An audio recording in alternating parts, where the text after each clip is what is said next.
First, junior doctors have hailed, quote, positive and collaborative face-to-face talks with the new Health Secretary, Wes Streeting. The co-chairs of the BMA's Junior Doctors Committee, Dr Robert Lawrenson and Dr Vivek Trivedi, confident that the pay row can now be resolved without further strikes. Well, it's a remarkable change of tune, this, isn't it? From the previously militant union reps that refused to budge on their whopping 35% pay increase demand.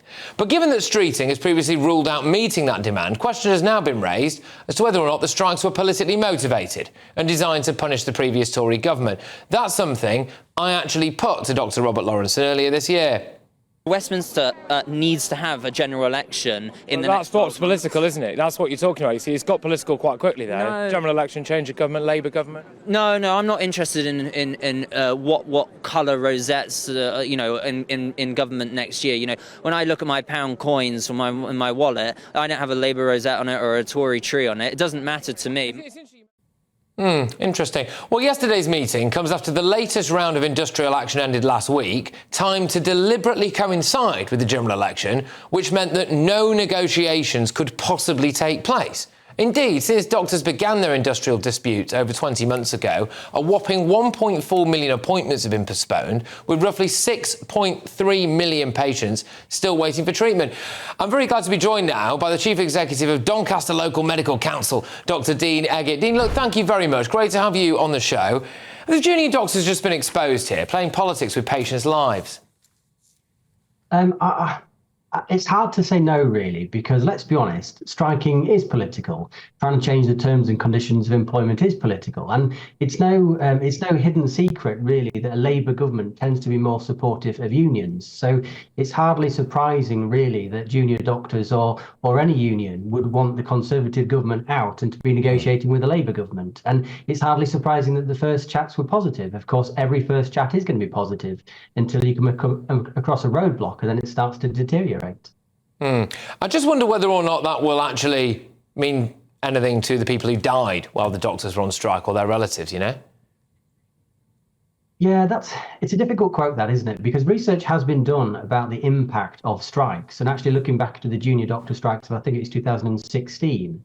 So there's no evidence at all that there is increased people dying, but there's certainly evidence that some people will suffer as a consequence. And in particular, ethnic minorities tend to suffer more than those who aren't minority groups. So do strikes cause harm to patients? Sadly, the evidence seems to be yes.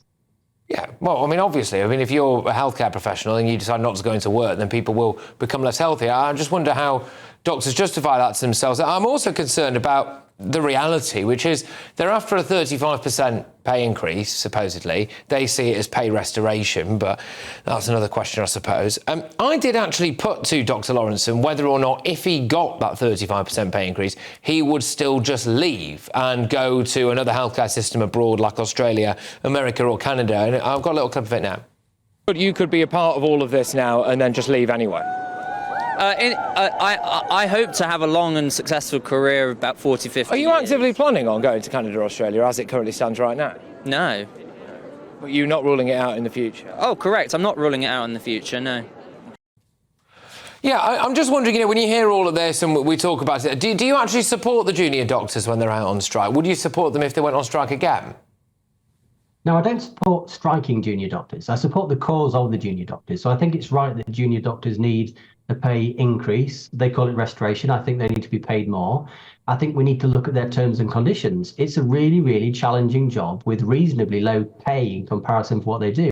And that certainly needs to be looked at. But do I think striking is the right way to go about that? Absolutely not.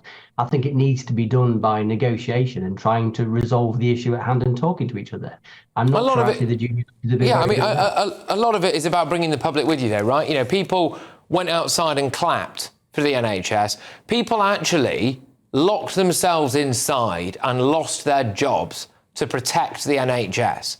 And then at the first chances that they've got, a lot of these junior doctors, I get what you mean about you say that they're not paid well for what they do, but I mean, they're paid a huge amount more than the majority of people in society. They've got absolutely cracking pensions and their potential career earnings going down the line are immense. So, do they really have any right to do this? Do you worry that maybe they've lost all the public sympathy now?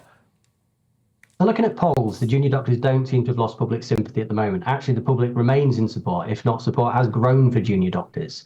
I don't necessarily think that's because of the plight of the junior doctors. I think it's because the Conservative government have done such a terrible job in negotiating with them. So this is where Wes Streeting has an opportunity here to try and do something about winning over patient support on behalf of the government rather than the junior doctors.